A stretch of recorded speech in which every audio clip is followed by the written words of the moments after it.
Hello കൂട്ടുകാരെ, അപ്പോൾ ഇന്ന് നമുക്കൊരു പുതിയ റെസിപ്പി ട്രൈ ചെയ്യാം. ഇതിന് വേണമെങ്കിൽ നഗറ്റ്സിനോ വേണേലും വിളിക്കാം. അപ്പോൾ ഇതിനാവശ്യം 4 ഉരുളക്കിഴങ്ങ്, മിക്സ് ഹെർബ്സ്, ഒറിഗാനോ, ചില്ലി ഫ്ലേക്സും പിന്നെ കോൺഫ്ലവറും പിന്നെ നമ്മുടെ അരിപ്പൊടിയും. ഉരുളക്കിഴങ്ങ് നല്ലപോലെ ബോയിൽ ചെയ്യണം. അതിന് നല്ലപോലെ മാഷ് ആവുന്ന രീതി നല്ലപോലെ ഒന്ന് ബോയിൽ ചെയ്തെടുക്കണം. അത് കഴിഞ്ഞത് കൈ കൊണ്ട് വേണമെങ്കിലും അല്ലെങ്കിലും മാഷറും കൊണ്ട് മാഷ് ചെയ്തെടുക്കണം. ചൂടായ കാരണം ഞാൻ ജസ്റ്റ് ഒരു ഫോർക്കും കൊണ്ട് തന്നെ അത് മാഷ് ചെയ്തു.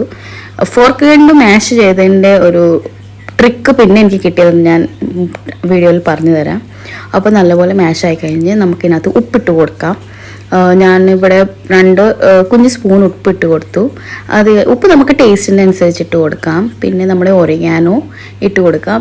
ഇത് ഞാൻ മെഷർ ചെയ്തല്ല വിടുന്നത്, ഒരു ഐഡിയ വെച്ച് തന്നെ ഇട്ട് കൊടുക്കുന്നത്. കാരണം ഇതിന് വലിയ ടേസ്റ്റിന് കൂടിയാൽ ഇച്ചിരി പ്രശ്നമുണ്ട്, പക്ഷെ കുറഞ്ഞാൽ അത്ര വലിയ പ്രശ്നമില്ല. അങ്ങനെ തന്നെ ഒറിഗാനോ മിക്സ് ഹേർബ് ഇട്ട് കൊടുത്തോണ്ട്, മിക്സ് ഹേർബ് ഇല്ല നമുക്കൊരു അഡ്ജസ്റ്റ്മെൻറ്റിന് നമ്മുടെ ഈ പിസയുടെ കൂടെ കിട്ടുന്ന ചില്ലി ഫ്ലേക്സും ഒറിഗാനോയും കൂടെ ഇട്ട് അഡ്ജസ്റ്റ് ചെയ്യാം. അത് കഴിഞ്ഞിട്ട് നമുക്ക് ഇതിനകത്ത് നമ്മുടെ ഈ എടുത്ത് വെച്ച അരിപ്പൊടിയും കോൺഫ്ലവറും കൂടെ ഇട്ട് നല്ലപോലെ ഒന്ന് മിക്സ് ചെയ്ത് കൊടുക്കണം. ഇത് നല്ലപോലെ നമ്മുടെ എന്താ പറയുന്നത്, നമ്മൾ ആദ്യം നല്ലപോലെ കൈ കൊണ്ട് മിക്സ് ചെയ്യണം. പിന്നെ അത് ഒട്ടും വെള്ളം ചേർക്കല്.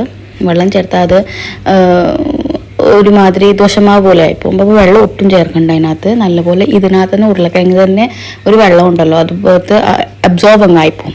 അങ്ങനെ ഇത് നല്ലപോലെ ഒന്ന് മാഷ് ചെയ്തെടുത്ത് കഴിഞ്ഞിട്ട് നമ്മുടെ ചപ്പാത്തിക്ക് വേണ്ടി ആട്ട കുഴയ്ക്കുന്ന രീതി നല്ലപോലെ ഒന്ന് ചെയ്തെടുക്കാം. അത് കഴിഞ്ഞിട്ട് ഇത് നമുക്ക് ഏത് ഷേപ്പ് വേണമെങ്കിലും കൊടുക്കാം. നമ്മുടെ ഫ്രഞ്ച് ഫ്രൈസിൻ്റെ ഷേപ്പ് ആണെങ്കിലും അതോ സ്മൈലിയുടെ ഷേപ്പ് ആണെങ്കിലും എന്ത് വേണമെങ്കിലും ഷേപ്പായി കൊടുക്കാം. അപ്പോൾ ഒരു വെറൈറ്റിക്ക് വേണ്ടി വേറൊരു ഷേപ്പ് ഞാൻ ഇട്ട് കൊടുത്തതാണ് ഇതിനകത്ത്. ഇപ്പോൾ നമ്മുടെ ഓവൽ ഷേപ്പ്, നമ്മുടെ കട്ട്ലേറ്റിൻ്റെ ഒക്കെ കിട്ടുന്ന പോലത്തെ കുഞ്ഞ് ഓവൽ ഷേപ്പ് ആക്കിയിട്ട്, ഞാൻ നേരത്തെ പറഞ്ഞില്ലേ ഫോർക്കും കൊണ്ട് ചെയ്തപ്പോൾ എനിക്കൊരു ഐഡിയ കിട്ടിയിരുന്നു. അപ്പോൾ അവിടെ ഇരുന്ന് ഫോർക്കും കൊണ്ട് തന്നെ ഞാൻ ഇതിനൊരു ഡിസൈൻ കൊടുത്തു. ജസ്റ്റ് അതൊന്ന് അതിലോട്ട് പ്രസ് ചെയ്തപ്പോഴത്തേക്കൊരു ഡിസൈൻ കിട്ടി. അപ്പോൾ ഇത് നല്ലപോലെ പ്രസ് ചെയ്യുമ്പോഴത്തേക്ക് ഒരു ഷേപ്പ് കിട്ടും, ഡിസൈൻ കിട്ടും.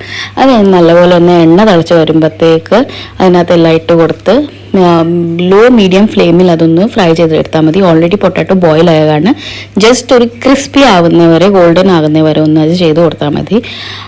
അപ്പോൾ ഇതായിരുന്നു ഇന്നത്തെ ഞങ്ങളുടെ ചായക്കുള്ള കടി എന്ന് വെച്ച് പറയാം. ഞങ്ങൾ ഇവിടെ കടി എന്നാണ് പറഞ്ഞത്, ചായക്ക് എന്താണ് കടി. അപ്പോൾ ഇതായിരുന്നു ഞങ്ങൾക്ക് ഇന്ന് ചായക്കുള്ള കടി. അപ്പോൾ എല്ലാവരും ഇത് ട്രൈ ചെയ്യണം. പിന്നെ എൻ്റെ ചാനൽ പുതിയതാണെങ്കിൽ സബ്സ്ക്രൈബ് ചെയ്യാൻ മറക്കല്ല്. അപ്പോൾ ഇത് ജസ്റ്റ് കണ്ടില്ലേ, ഗോൾഡൻ കളർ ആകുമ്പോഴത്തേക്ക് അതങ്ങ് എടുത്ത് മാറ്റിയാൽ മതി.